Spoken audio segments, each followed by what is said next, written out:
I had been with my ex-boyfriend Mark for 5 years. 5 years of building a life together, making plans for the future, and believing that we were meant to be together forever in a way that felt so certain and so natural that I never doubted it for a single moment. We had met in college during our freshman year, and I had fallen for him almost immediately because he was kind, funny, and genuinely good-hearted in a way that made me feel safe and loved for the first time in my life, after growing up in a household where love always felt conditional and fleeting. We had talked about marriage, about children, about where we wanted to live, and how we wanted to grow old together, and I never doubted for a single moment that we would spend the rest of our lives together because our connection felt so deep and so real that I couldn't imagine ever being with anyone else.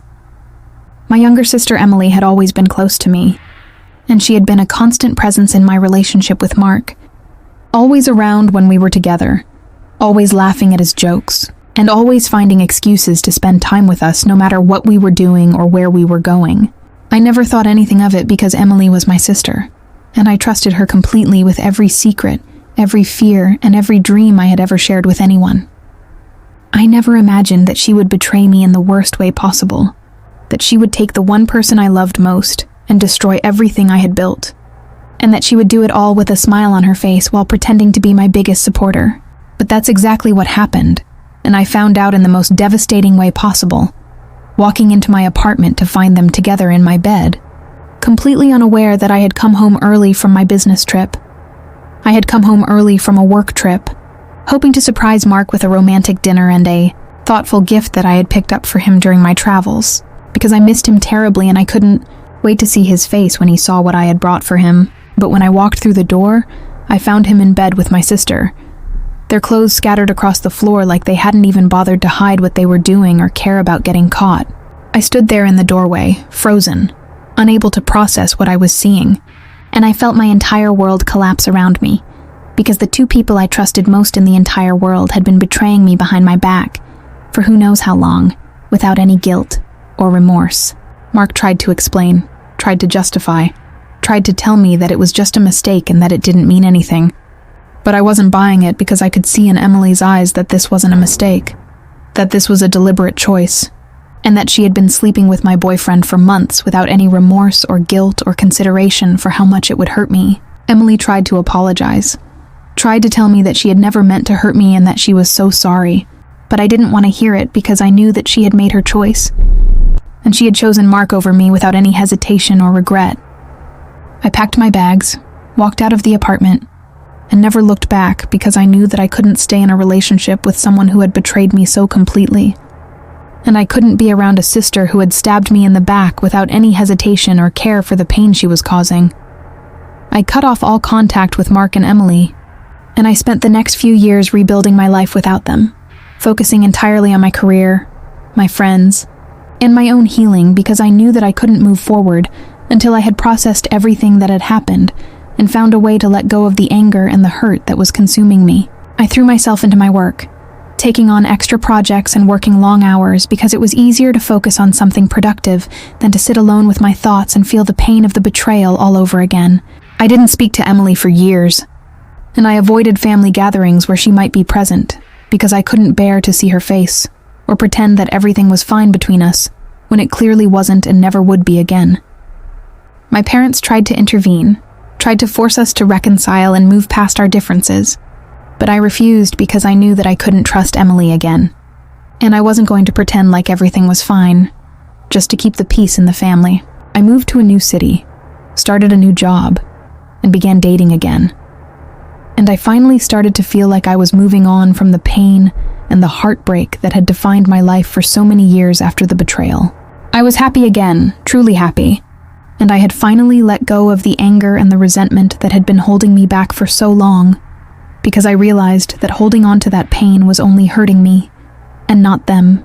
5 years after the betrayal, I received a wedding invitation in the mail from Mark and Emily, inviting me to their wedding and asking me to be a bridesmaid in their ceremony, as if nothing had ever happened between us, and we were still the loving sisters we had once been. I stared at the invitation in disbelief, because I couldn't believe that Emily had the audacity to invite me to her wedding after everything she had done to me. And I couldn't believe that she thought I would just show up and pretend to be happy for her after she had destroyed my relationship and my trust in the most painful way possible. I threw the invitation in the trash and tried to forget about it. But I couldn't stop thinking about it because it felt like a slap in the face, a reminder that Emily had gotten everything she wanted, and I was the one who had been left behind to pick up the pieces of my broken heart.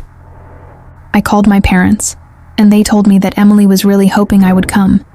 that she wanted to make amends and repair our relationship, and that she was sorry for everything she had done to me over the years. I didn't believe them because I knew that Emily was only reaching out because she wanted something, not because she genuinely regretted her actions or cared about how much she had hurt me. After a few days of thinking about it, I decided to attend the wedding, not because I wanted to reconcile with Emily or celebrate her marriage, but because I had a secret that she didn't know about, a secret that I had been keeping for years, and I was ready to reveal it in the most public and humiliating way possible. I had discovered years ago that Emily had been hiding a dark secret from her fiancé, a secret about her past that she had never shared with him, and I knew that if he found out the truth, their relationship would be over in an instant. I had kept the secret to myself because I was trying to be the bigger person and not ruin her life. But after she had the audacity to invite me to her wedding after everything she had done, I realized that she didn't deserve my mercy or my silence anymore. I was going to show up at her wedding and reveal her secret in front of everyone because I wanted to give her a taste of her own medicine. And I wanted to show her exactly how much she had hurt me and what the consequences of her actions would be. I spent the weeks leading up to the wedding preparing for the moment, planning exactly what I was going to say and how I was going to say it, and I felt a sense of empowerment and satisfaction because I was finally taking back control of my life and my narrative after years of feeling like a victim. I picked out a beautiful dress, practiced my speech in the mirror countless times, and rehearsed every possible scenario so that I would be ready for anything that might happen. I knew that my parents would be furious with me, and I knew that it would cause a permanent rift in my family, but I didn't care because I had already lost my sister, and I had nothing left to lose by exposing the truth and standing up for myself. I was ready to expose the truth and to show Emily exactly what she had done to me and the consequences she would have to face for her actions. And I felt a sense of peace knowing that I was finally taking a stand for myself. When the time came for the speeches, I stood up, raised my glass, and began to speak, my voice calm and steady despite the racing of my heart and the adrenaline coursing through my veins. I talked about how happy I was for the couple, how much they deserved to be together, and how I was so grateful to be there to celebrate their love, even though every word felt like a lie. Then I paused, looked directly at Emily, and said, I also want to take this opportunity to share a secret that I've been keeping for a long time. A secret about Emily's past that she has never shared with anyone. The room went completely silent, and Emily's face went white with shock and confusion because she had no idea what I was about to say or what secret I was referring to. I took a deep breath and continued. Emily has been hiding a secret from Mark for years, a secret about her past, and a former relationship that she has never told him about, and I think it's time that he knew the truth.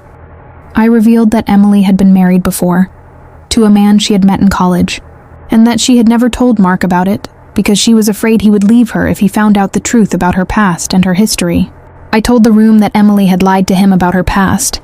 that she had hidden her marriage and her divorce from him, and that she had built their entire relationship on a foundation of lies and deception that had been carefully constructed to keep him in the dark. The room erupted into gasps and murmurs, and Mark's face went pale with shock because he had no idea what I was talking about or that Emily had been hiding such a significant part of her life from him. Emily started to cry, but I didn't feel sorry for her because I knew that she had brought this on herself by betraying me and by lying to her fiancé for their entire relationship. Mark stood up, looked at Emily, and said, Is this true? Did you lie to me about your past? Did you hide a marriage from me? Emily couldn't speak, couldn't even form words, and her silence was all the confirmation that Mark needed to know that everything I had said was true. He walked out of the wedding, leaving Emily standing at the altar, completely humiliated and alone in front of all the guests who had come to celebrate their love. The guests started to leave, and my parents were furious with me because I had destroyed my sister's wedding and made a scene in front of everyone who mattered to them. I didn't care because I had finally gotten the revenge that I had been waiting for. and I had shown Emily exactly what it felt like to be betrayed and humiliated in the most public and devastating way possible. After the wedding, Mark reached out to me to talk, and I explained everything to him about Emily's past, about the marriage she had hidden, and about the lies she had told him for years without any remorse or guilt. He was shocked and hurt by what I had told him, but he was also grateful because he felt that he deserved to know the truth before he made a lifelong commitment to someone who had been deceiving him for so long and was willing to continue lying to him indefinitely. Mark and I talked for a while, and I realized that I had finally gotten the closure I needed and the justice I deserved after all those years of carrying the pain and the anger with me. I had exposed Emily's lies, and I had shown Mark the truth, and I felt a sense of peace because I had finally let go of the anger and the resentment that had been holding me back for so long. After the wedding, I went back to my life, focusing on my career, my friendships, and my own well-being. And I finally started to feel like I was moving on from the past and building a future that was entirely my own. I didn't speak to Emily or my parents for a while because I needed to process everything that had happened and decide what kind of relationship I wanted with them going forward. I eventually started talking to my parents again, but our relationship was never the same because they had supported Emily through everything and had never really acknowledged the pain that she had caused me or the damage that she had done to our family. I also eventually started talking to Emily again, but our relationship was distant and cautious because the trust between us had been broken, and I wasn't sure if it could ever be repaired in a meaningful way.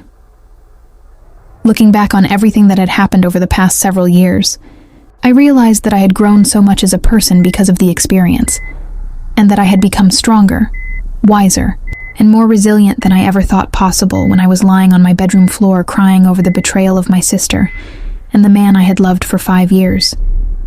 I had spent so many nights wondering what I had done wrong, questioning my judgment,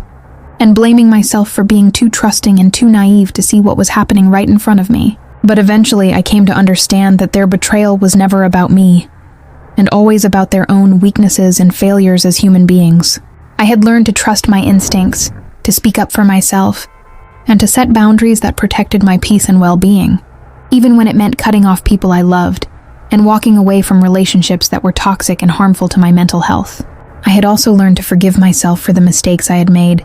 and to recognize that I had done the best I could with the information I had at the time, and that I couldn't have prevented what happened, because I was dealing with people who were determined to deceive me no matter what I did. I was grateful for the experience, even though it had been incredibly painful, because it had helped me to become a stronger and more resilient person who knew her worth and refused to settle for less than she deserved. I knew that I would never let anyone treat me the way Emily had treated me again,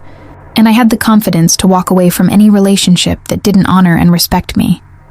Mark and I remained friends after the wedding, and we were able to rebuild a relationship based on honesty and mutual respect, something that had been missing from our previous relationship because of Emily's lies and manipulation and the secrets she had been keeping from both of us.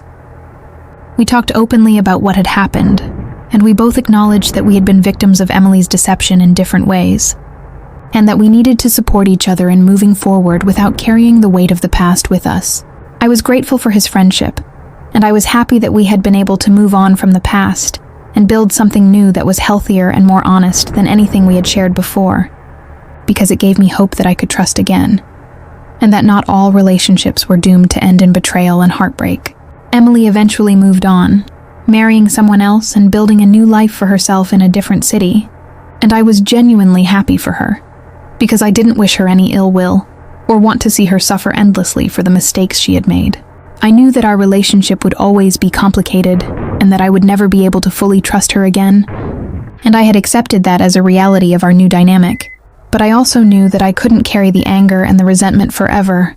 because it would only poison my own happiness. Learned so much from the experience, and I grew so much as a person because of everything I had been through and overcome with the support of my friends and my therapist, who had helped me process the trauma and rebuild my sense of self-worth. I learned to trust my instincts, to speak up for myself, and to set boundaries that protected my peace and well-being, even when it meant disappointing people or facing their anger and disappointment. I also learned to forgive myself for my mistakes, and to recognize that I had done the best I could with the information I had at the time.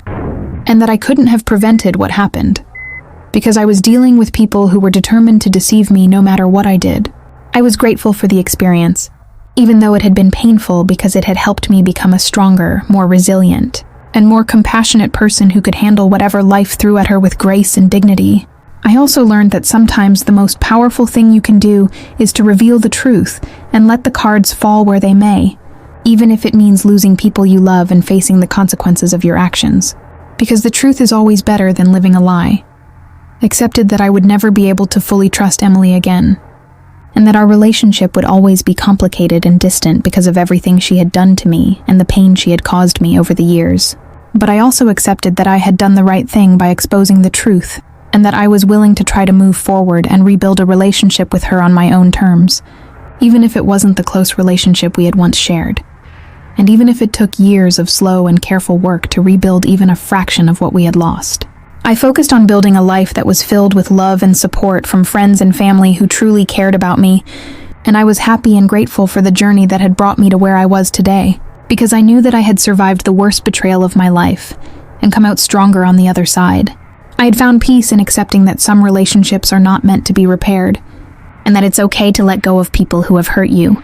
even if they share your blood, because family is about love and respect, and not just biology and obligation. Was excited for the future and all the possibilities it held, and I was grateful for the love and support of my friends and family, who had stood by me through everything, and never wavered in their support and belief in me. I knew that there would be challenges ahead, but I was confident that I had the strength and resilience to overcome them, because I had already overcome so much and come out stronger on the other side. And I knew that I could handle whatever life threw at me with grace and dignity. I was also grateful for the lessons I had learned and the person I had become as a result of everything I had been through, and I knew that I was ready for whatever the future held. Whether it was new relationships, new challenges, or new opportunities for growth and healing, I had finally let go of the past and embraced the present. And I was excited to see where life would take me next. Learn that the best revenge against someone who has betrayed you is not to destroy them, but to heal yourself, to rebuild your life, and to find happiness on your own terms, without needing their validation or approval or the satisfaction of watching them suffer. I also learned that sometimes the most powerful thing you can do is to reveal the truth, and let the cards fall where they may, even if it means losing people you love and facing the consequences of your actions. Because the truth is always better than living a lie and pretending that everything is fine when it clearly isn't. I'm not a victim anymore. I am a survivor. A woman who stood up for herself and refused to let anyone take away what was rightfully hers, no matter how much they tried to manipulate and hurt her. I have found peace, and I am finally free from the anger and the resentment that had been holding me back for so long, and I am ready to live my life on my own terms,